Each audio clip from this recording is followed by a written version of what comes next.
Hi, welcome to Joycelyn. Like, comment, share, subscribe, do all those good things. And today is the first day of my YouTube channel. Hey. Okay, so obviously I'm a little nervous, but I'm excited. And this episode is called Pregnancy Number 2, Raw and Real. For those of you that know, you knew that I was pregnant.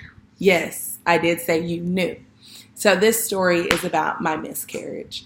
So April 11th, I found that I was pregnant. I was so excited. Like, if you know me, you know the first pregnancy, I was like, oh my God, I'm still in school. I haven't graduated. I don't have my life together. I can't do this. But the second one, although I had just had a baby, like at this point, 7 months ago, I was like, hey, I'm about to knock them out the way. And I was just like, look, it is what it is. I got this baby and we're good. Like, we're good. We're solid. And so, needless to say, we went out of town and I was like, man, we got to get to the doctor. We got to make a doctor's visit. So I was switching cities at the moment. And by the time I went to go make a doctor's appointment, they were like, oh, you got to wait. So I go to the doctor the first time, May 5th. And they're just like, oh, she's putting the stuff on my stomach. She's like, it doesn't seem like anything's there. And I was like, am I pregnant or not? Because I could go for a drink. And if you tell me I'm not, I'm good. And if you tell me I am, I'm good either way. So she was like, we're just going to do some blood work, X, Y, and Z. So the lady, I really felt like she didn't know what she was talking about. So I come back to Austin and I go see my doctor who delivered Caden. And Kedrick and I are there. We're filling out paperwork. We already know how the process goes. Next thing you know, we go in the room and she's like, oh, I'm so excited. Maybe he'll have a little sister. And I'm like, me too. Like, we were just so thrilled, so excited for the new beginnings. And boom, she hits us with, it's no baby in there. You're miscarrying. I was like, ooh, sis, what you say? One more time. Because I don't think, hold on. What you say? She was like, you're miscarrying. Let me go get another doctor to verify. So I was like, okay. How does this work? Kedrick look at me. I look at him. We don't say anything to one another. We're just looking at each other. So the next doctor come in and she sticks it up my vagina. And she's like, yeah, I don't see anything. Let me put it on top. And no, she puts it on top first, then sticks it in my vagina. So she was like, then let me put it in your vagina. So I was like, okay, cool. So she puts it inside of my vagina and it's like, yeah, I'm sorry to inform you, you're miscarrying. And so she leaves and we're still, we're both just still looking at each other like, okay, because we got Caden with us at the doctor's office, obviously. So we're like, okay, it is what it is. And we wanted this secret to be like top secret. I'm talking Barack Obama top secret service type private. Like, we don't even want to know the sex private. So the doctor starts explaining like, hey, you can get this procedure or you can let it happen naturally. And me being who I am, I'm like, I'm just about to let this happen naturally. I'm not doing this today. And so she was like, well, we're going to go upstairs, get some blood work, and then we'll decide if you can do it naturally, because if your blood levels are too high, then we cannot do it naturally. And I was like, okay, cool. So long story short, we go upstairs and I lose it. I just break down. Like, I don't think I've cried so much in my life. Like, I was just like, I know I'm healthy. I have a nice body. Like, I know that I can deliver another kid. Like, what is going on? And I'm just crying. Like, Kedrick don't even know what to say to me at this point. Like, he's trying to be helpful, but it's just nothing you could say or do to help me. Like, someone just told me I lost my kid that I was really excited about. Like, I just lost everything that meant the most to me.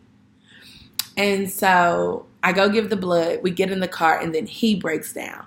And we're both just crying and crying and crying. So, the people who knew I was pregnant, I told them, I was like, hey, we found out we miscarried. I don't want to talk. I don't want to discuss it. Like, just let us be, and it was that on that.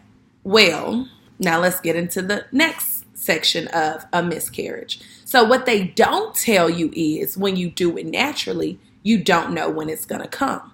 So I was like, can I drink? Since I ain't pregnant, let me drink.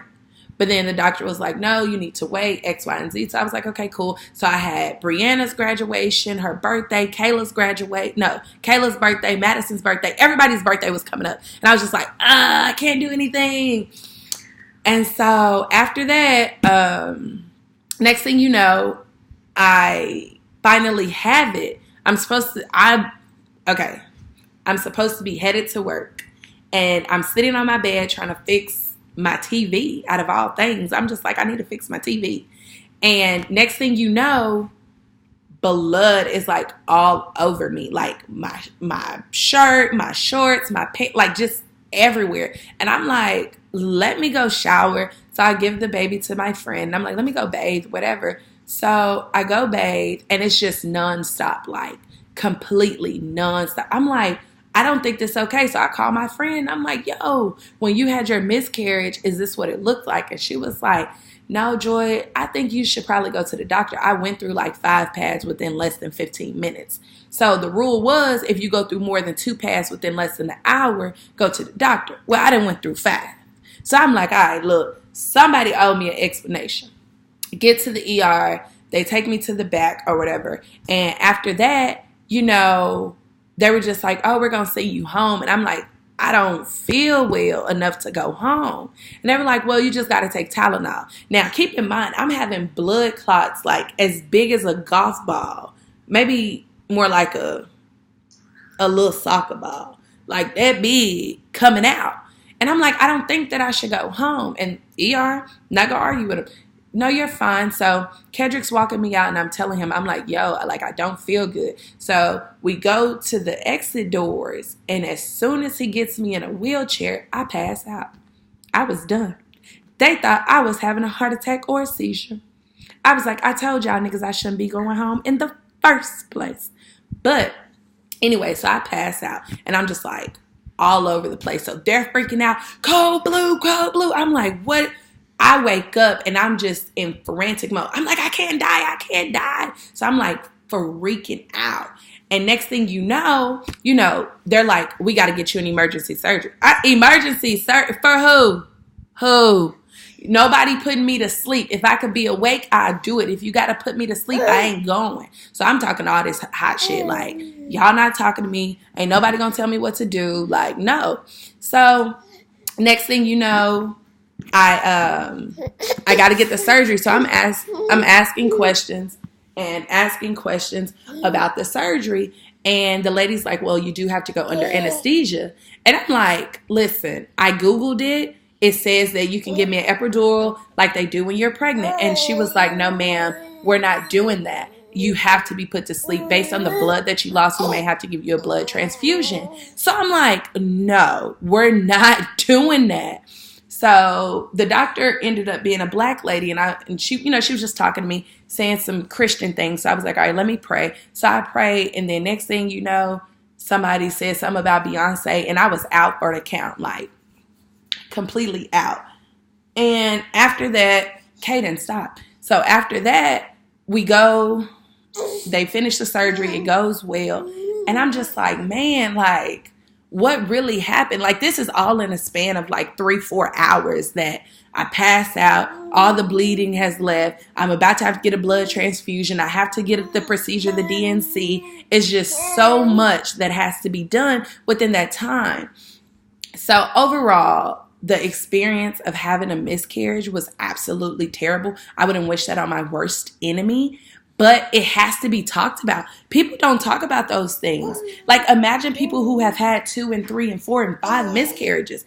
I could barely deal with one. But mentally, I was fine because the doctor told me that it happened because your body knew that it wouldn't be a normal child. Like, basically that the child would have some type of disformity that could not live outside of in the real world. So I was okay with that. But the process, losing all that blood, it was terrible. And I wouldn't wish that on anyone.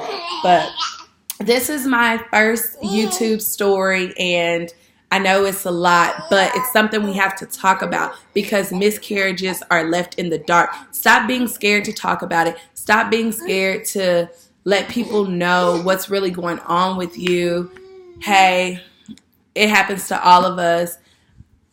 I wanted the second baby, but it just wasn't my time.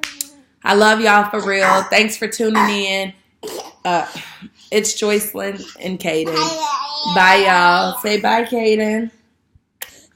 Bye.